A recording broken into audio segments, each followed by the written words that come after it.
This shit is crazy.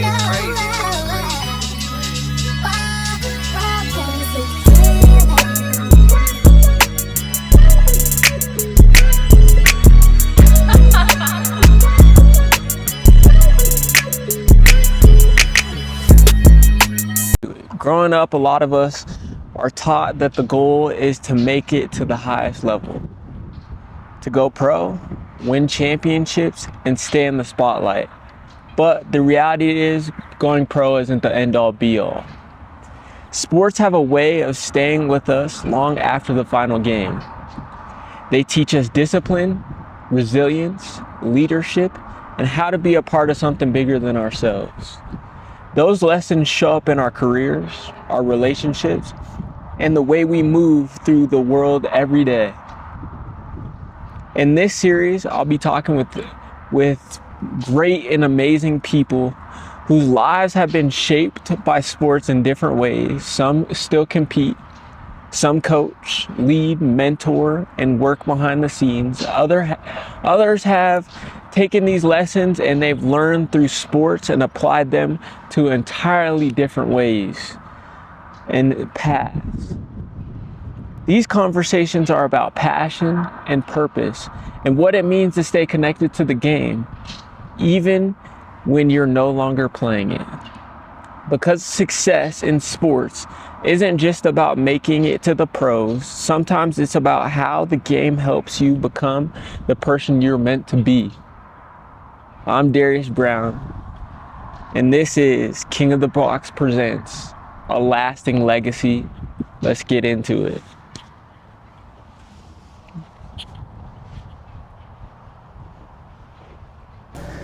But thank you everyone for coming back to another episode. This is a special series. I'll explain it a little later, but I appreciate y'all tuning in. And yeah, we can get into it now. And who are you, if you don't mind sharing, and what do you do and all the great things? Yeah. My name's Anna Bauer. I'm the Program Director of Fitness at the Campus Recreation and Wellness Center at UCCS. And I've been here for about 3 years now, just over 3 years, overseeing the fitness department. I also do a lot with the wellness department, doing a lot of collaboration across campus. So I know you and a lot of the wellness team a bunch because we do a lot of collaborative projects as well. So yeah, that's what I do here. What has been your favorite thing you've done so far in the last 3 years? Oh gosh, that's a loaded question.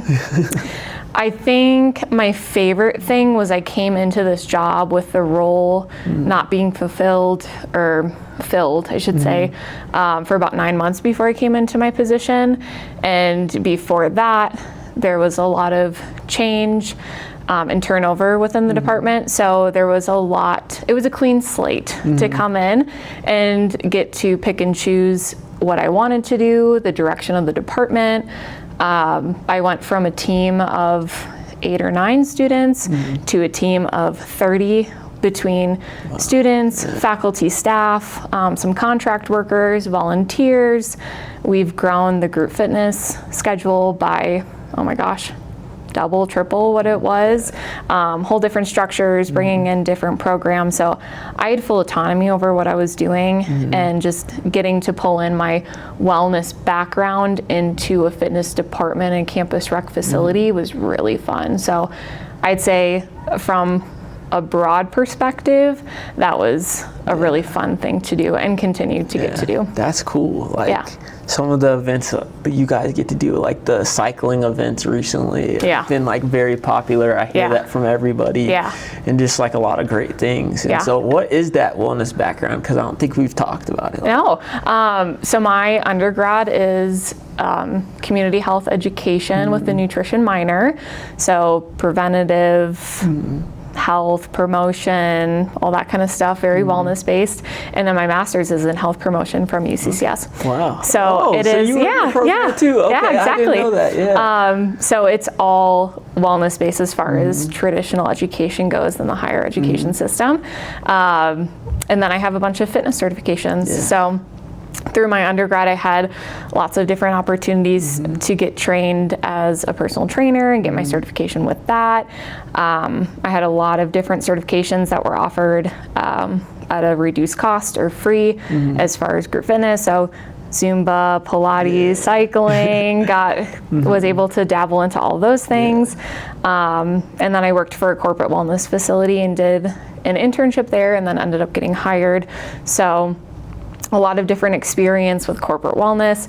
And so when I came out of my undergrad, that was kind of my field that I wanted to get into, just because it ties fitness and wellness together. So ultimately that's been my goal, and will probably always be my goal in life, is to have both sides of things. And I was able to do a lot of the wellness stuff within corporate wellness, but then get my foot in the door with the fitness side of things. So that is how I came to be a fitness director without a degree in exercise science, but utilizing all of the certifications and then my background with fitness as well. That's so cool. Like, just, you wanted both of the best worlds and stuff. That's kind of where I want to go, is that direction, is where I want to tie like that sports and that wellness side together. I don't know how that's going to look or where that ends up. I've honestly recently started thinking about that health coaching certificate that Charlie was talking about. He was explaining to me that there's far ways I can go with that even. So just trying to stay open-minded right now, but just would love to do something in the best of both worlds, similar like that, like you were saying, and what you've done, which is awesome and cool. I think that's the best part about health promotion, and the worst part is that it is so broad that you can really go and do anything. You can go into a health department, you can go into project management, grant-funded programs, lifestyle medicine. You could get into the fitness field. There's so many different areas you can get into, but then at the same time it's decision fatigue of where do I go. So that's one of my favorite parts about my job, is getting students access to certifications and education beyond what they're getting in their traditional degree, because that's the only reason that I was able to land jobs, was because of my fitness background. I'm very passionate about both sides, but just having that wellness background was not going to cut it for me. There's no way I'd be where I am today in this role without those certifications that I wasn't even really thinking about getting them in undergrad. They were opportunities handed to me.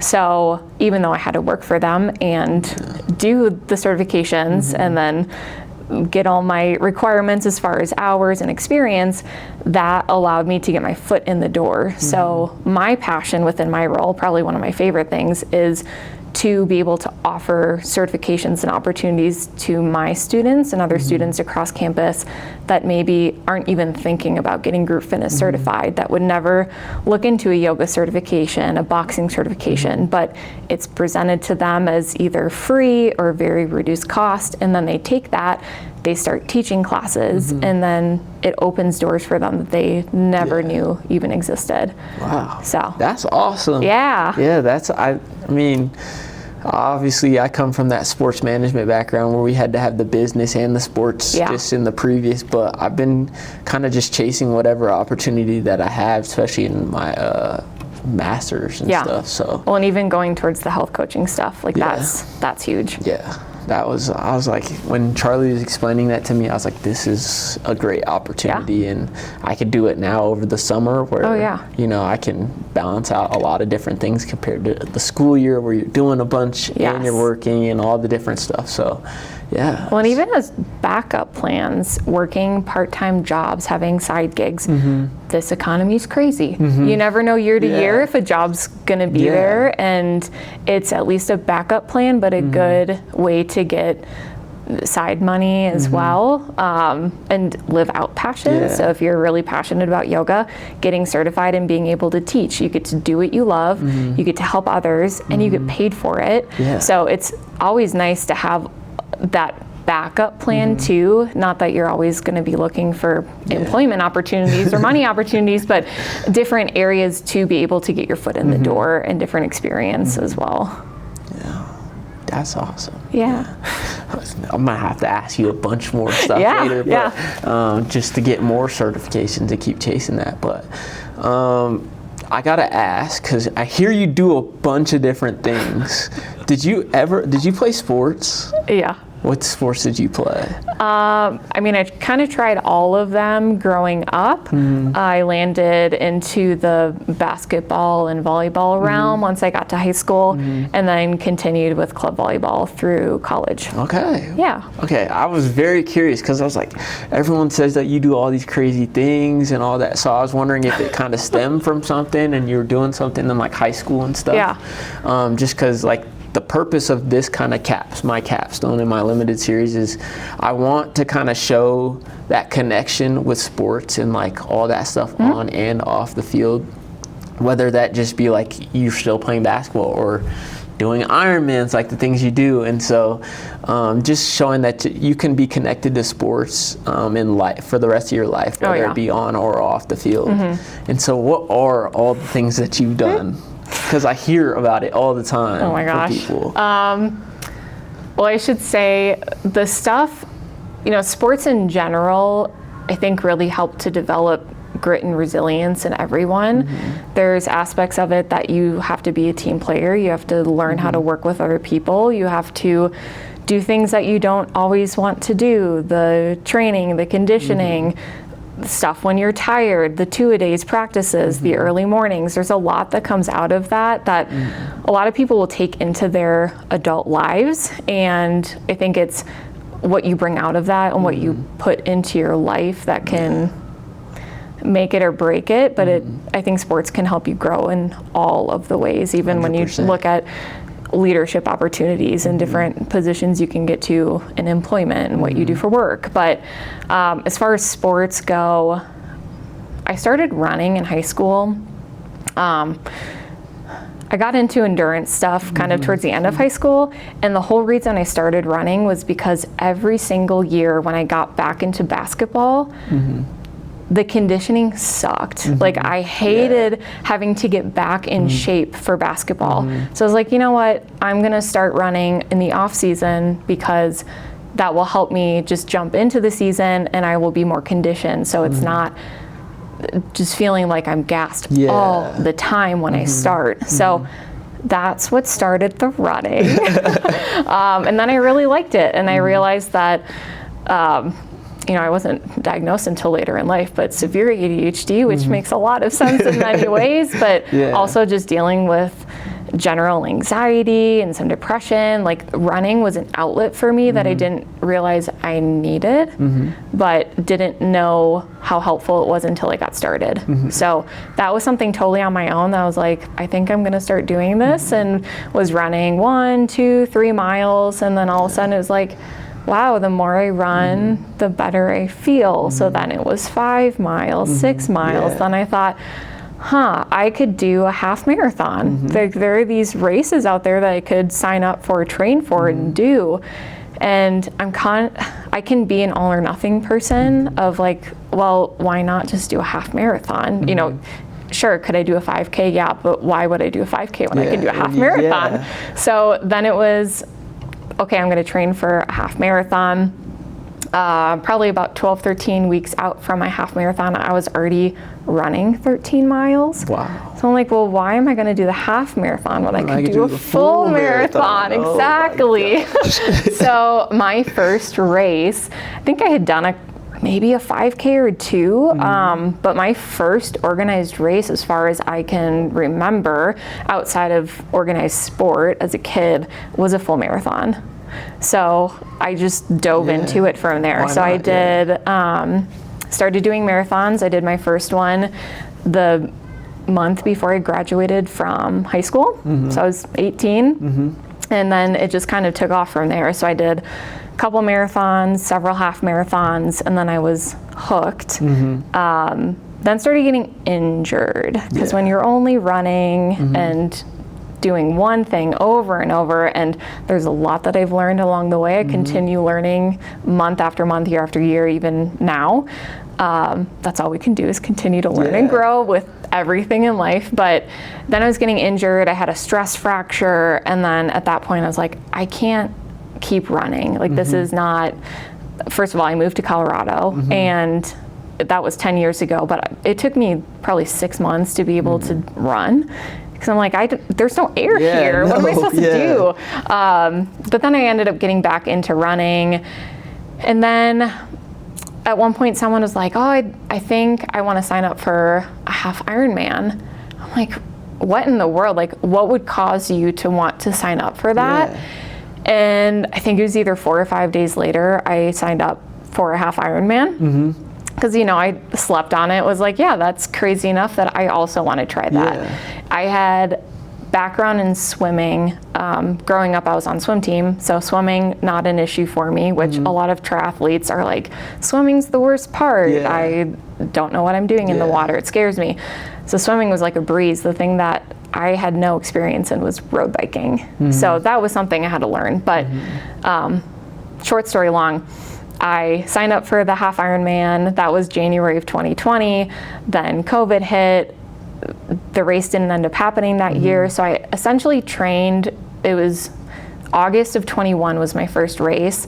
And so I trained for about 1.5 years, and thank God I did, because I still to this day do not know how I made it through that first race, because you train, you do all the things, you have no idea what to expect until you're actually in it. And I still to this day, like, seriously do not know how I crossed that finish line. But as soon as I did it, then I was completely hooked, because you get across the finish line, you're like, I'm never doing that again, that was awful. And then 3 days later, you're looking for the next race.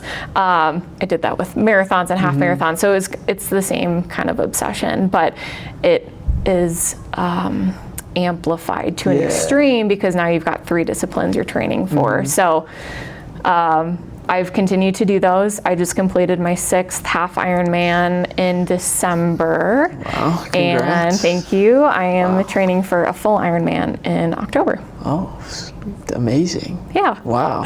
That is, wow, that just, like, first it makes me think, like, when originally you started saying it was like almost like therapy for you, and something I think I've been talking about a lot lately is that therapy doesn't always have to be like you sitting down with therapists and all that stuff. Like, no, but how do you, like, balance that? Because, like, it's therapeutic for you, but at the same time, like, you're still trying to challenge yourself and trying to do all that. Like, how do you balance that? I feel like that's kind of like chaotic. I feel like I'd like love and hate running at the same time. That's a great question. You have to be a certain level of crazy to want to do it in the first place, and then to make it happen. So it is hard. I work my full-time job. I work a couple part-time jobs.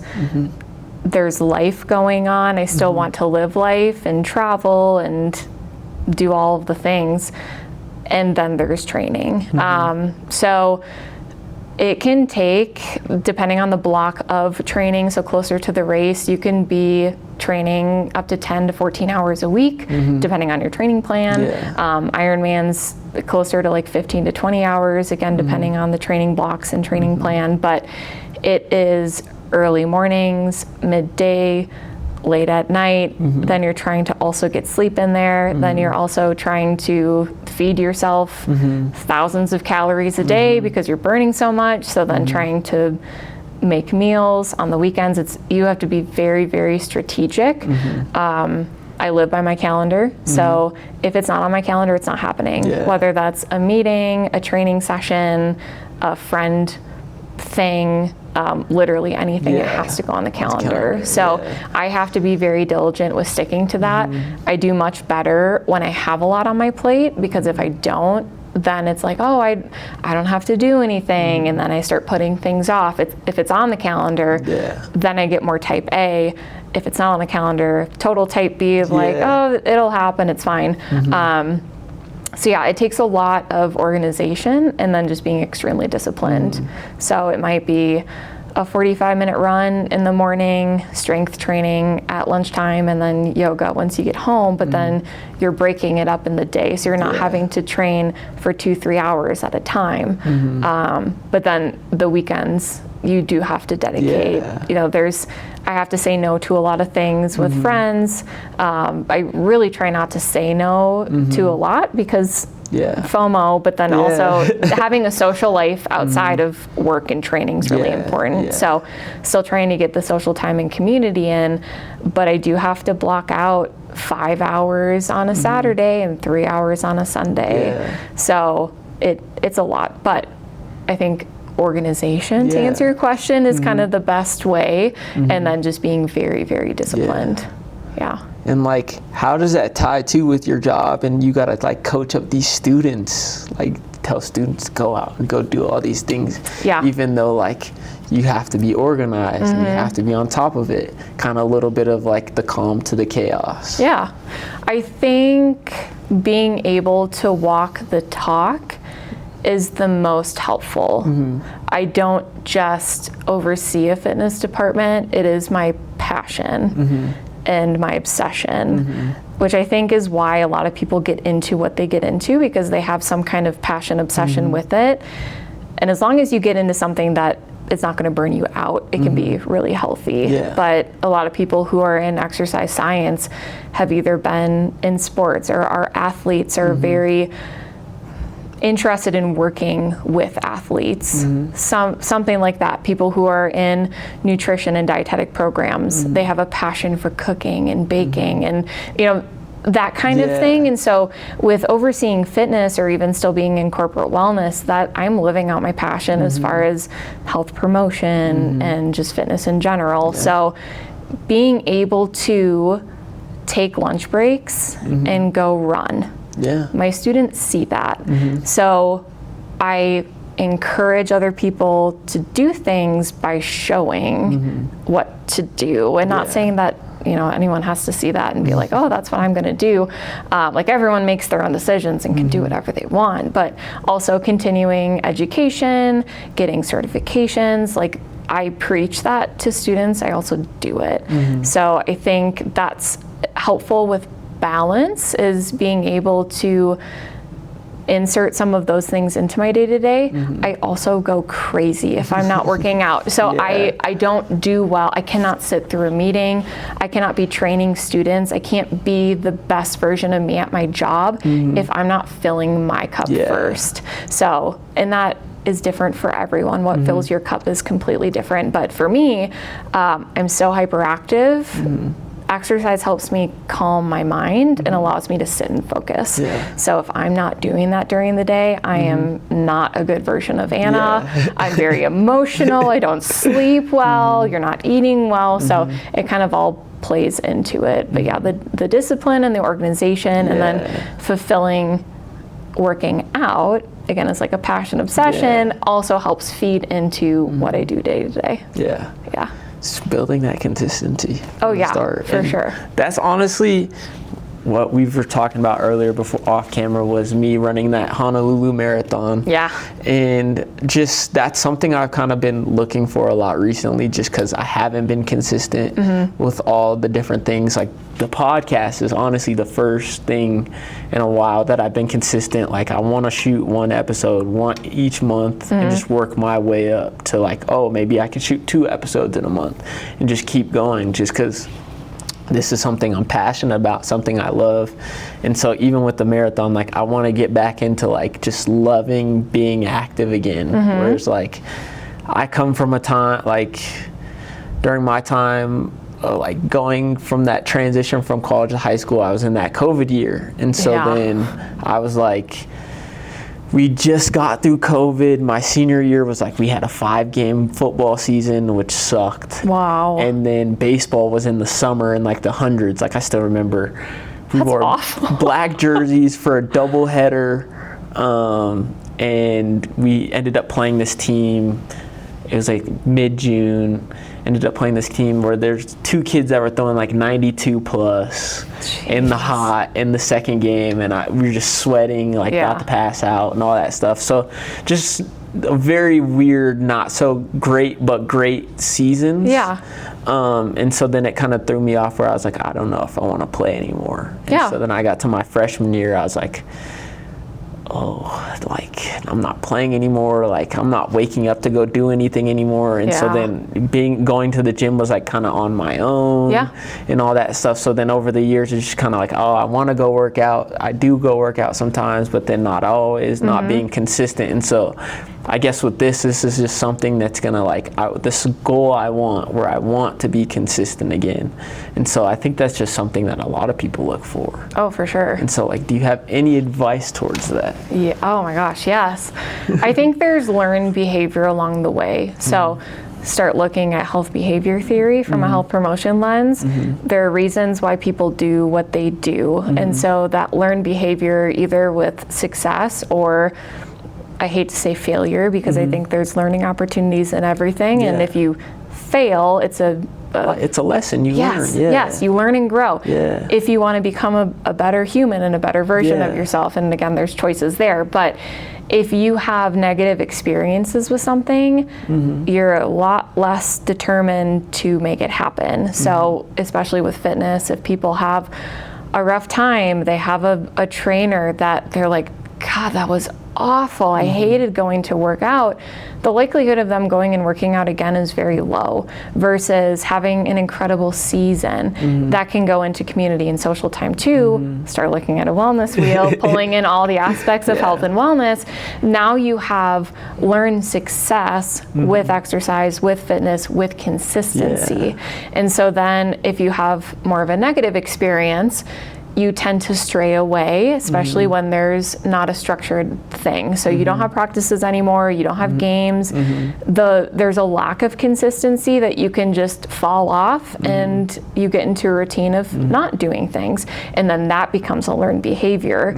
So it is the consistency of training that really gets you back into things. And that's grit and resilience of, I'm tired, I don't want to do this. And of course, listen to your body. Don't overtrain and push yourself too hard. But there's just times that you're going to be like, I don't want to go run 3 miles. I don't really want to run 8 miles today. And it just has to happen. It has to be the consistency. Over time, you will start craving that because your body loves it. It's the hormone release, the dopamine, it's great. But it takes a minute to get into. Showing up to the gym to work out is the hardest part of a workout, truly. So I think the consistency and the discipline of training is the best part. People ask me, what's your favorite part about triathlon? And I always say it's the training. I love having a race on the schedule because it makes me more disciplined versus, again, if it's not organized, if I have free time that's not structured, I won't do it. And that's someone who loves fitness. So I think that is probably the best thing you can do, is have something to look forward to. Setting goals, again, health promotion, setting smart goals, setting goals for yourself, have something to work towards. But if you don't have a why behind what you're doing, you're going to lose track and lose focus of what you're doing in the first place. So if you have a race on the calendar, that's a perfect example of, I have to do this because I'm going to race. 26 miles is a really long way to go if you're not trained. So it's the same thing for, financial success, saving money to buy a house, as long as you have that end goal of a house. This is a very big example, but that can help you with side jobs. You're tired, but that at least gets you through that of, I'm doing this for X reason. So I think that can go right into training and consistency as well. Well, I think I'm going to set that calendar after talking to you. Talk to the professors, talk to everybody else, and then just try to get that set, and then we can try to figure out how to make that plan of how we go forward. And then just another question I had too is the kind of going back to the purpose of the capstone of, I want to really have conversations around going pro is not the end all be all, whether that be anything in life. And so just kind of, do you have anything you would say to like younger kids now that think that, oh, I have to go pro in my sport or nothing, I can't be in sports anymore? again, coming from an all or nothing mindset and background, I think that's very, very difficult, especially with sport nowadays. Kids are starting so young. There's so much pressure. It's not just a season. You're now doing off-season club. You're going and traveling for tournaments, not only within your state, but nationally, internationally. There's so much going on with that. There's a lot of pressure. So I think the expectations people put on themselves come from their surroundings and their environments, who their coaches are, what their parents are having them do, making them do, but also setting as expectations for them. So I think we're getting into a very unhealthy mindset of the only purpose is to go pro. Like, what other reason is there? Because, okay, great, you get through high school, well then the next stage is D1, getting a scholarship, D1, getting into college because you're good at a sport. Well, as soon as you get injured, as soon as you don't get a scholarship, then what? You've created your entire personality and persona, who you are, what you do around this sport. And that's a very unhealthy mindset to get into, because then you stop sport and now you've lost your entire identity. So it can still be the same thing of you get through college and pro is what's next. And then when pro doesn't happen, then what? So I think this is a very complex thing. Again, looking at health behavior, there's a lot of psychology behind it. Having different whys is going to be the best thing. But again, how do you teach an 18-year-old to have a why that's beyond sports when that's all they've known? And even as someone who's a recreational athlete, it has taken me until probably this past year to recognize that it's all for fun, like truly. If you look about life in general, what are we doing all of this for? I mean, this goes into like a whole can of worms, but if you set yourself up for, I am only doing this for a certain time, to do a certain race, to be on a podium, to get to a professional level of some sort, you are only chasing that. And what happens when you get it? So there's a whole other side to that. What happens when you get injured and can't do it anymore? You lose that identity. What happens when you get to the top of the mountain after you've been climbing your entire life, 20, 30 years? Now what? Even when you go pro, like now what? Like, and then you get, you get to your MVP, getting to this huge status, doing all the commercials, and then all of a sudden you are a nobody after that. Again, you work your whole life to this, now what? So I think it is a mindset shift that has to happen within society that's going to feed into that. And the more we go into sport and just athletics and kids right now, it's very difficult. Not only are they getting injured at a very young age, but it is being beaten into them of, this is your purpose and this is what we expect out of you. So so to get out of that is just very, very difficult. And again, it took me until my 30s to be like, I'm just having fun. We're out here to have fun. And it's incredible. Like, I had my best triathlon time by far this past December. Thank you. Very proud. Like, I did things that I never thought I'd be able to do. And it was all because of that mindset shift and just starting to have fun and changing things in my life to not be so stressed out and just doing it. Because I'm passionate about it. And I think that's maybe, to answer your question again, very, short answer long, finding your passion and chasing that to have fun versus chasing it to continue climbing to hit a certain number. Have a goal, but don't have that goal be set around going pro, getting a certain time, because you just look at what's after that. And if you don't have purpose, then you get pretty lost. I definitely remember when I was a kid, one of the things my mom did, because I was like, I'm gonna go pro, like I don't have to worry about none of that. She made me like write a list of like almost like, it was like 50 jobs. Like, okay, if you can't do this, then what?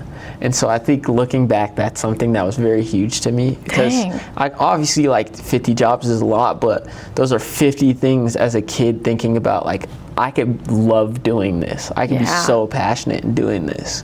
And so and then also just staying open-minded, I think, too, because you never know where your life's headed. Like, I was planning on being a U.S. Marshal and going to the Air Force and doing all that stuff. And then now I was in sports. And then after that, I'm now in wellness. So then just being open-minded to that chaos. Yeah.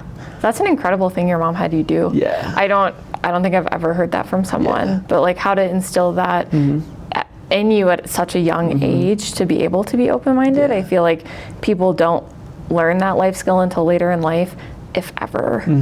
And having an open mind, I think, is probably the best skill set, one of the best skill sets that people can have, because then that plays into everything else. Yeah. You don't know where life's taking you.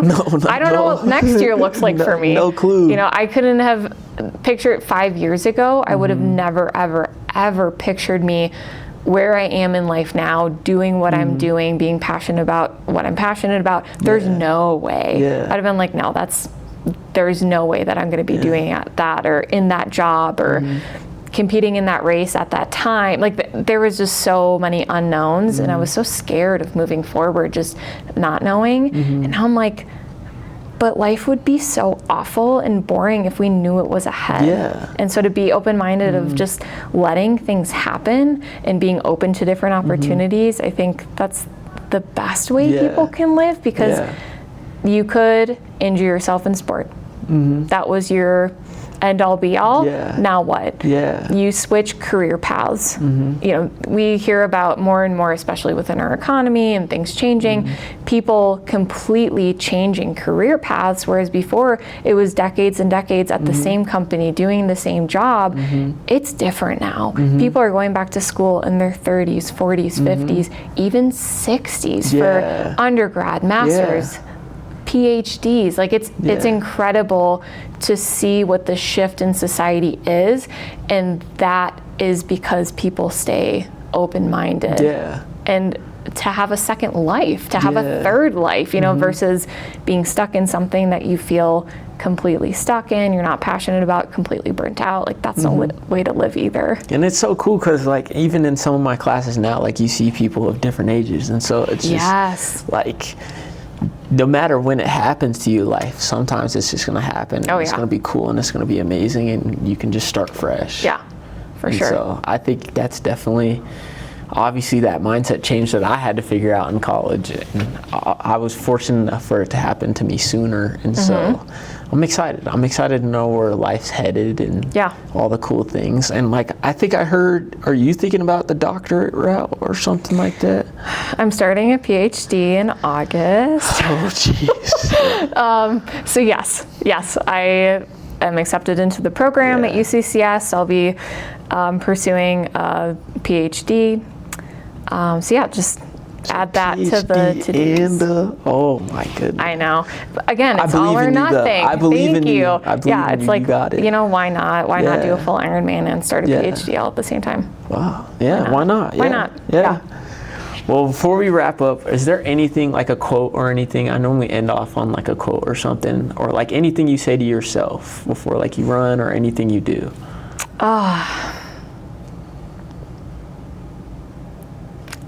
This is a really hard question. I think what's gotten me through life in the past 2 years especially has been good things are coming your way. And that was just another way, going through various bouts of anxiety, depression, lots of life changes. It was always the fear of the unknown. What's next? What's going to happen? Am I going to be okay? And just repeating that over and over of good things are on their way just kept reminding me the possibilities are endless.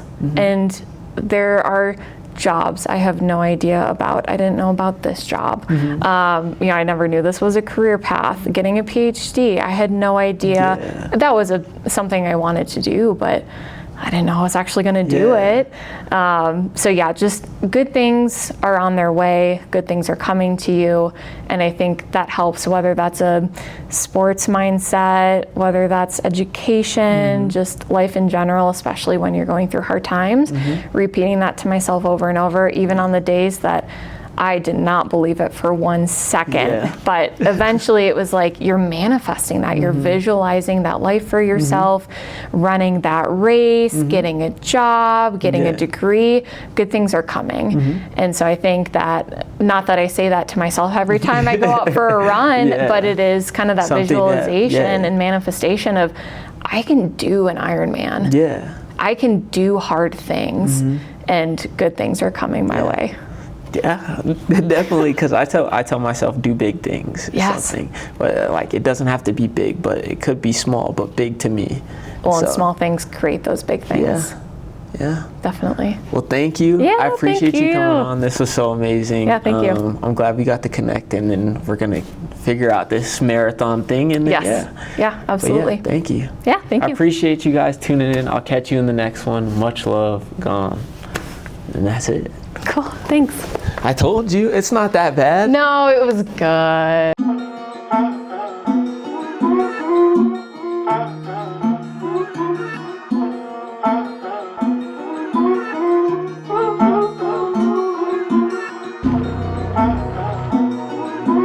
This shit is crazy. This shit is crazy.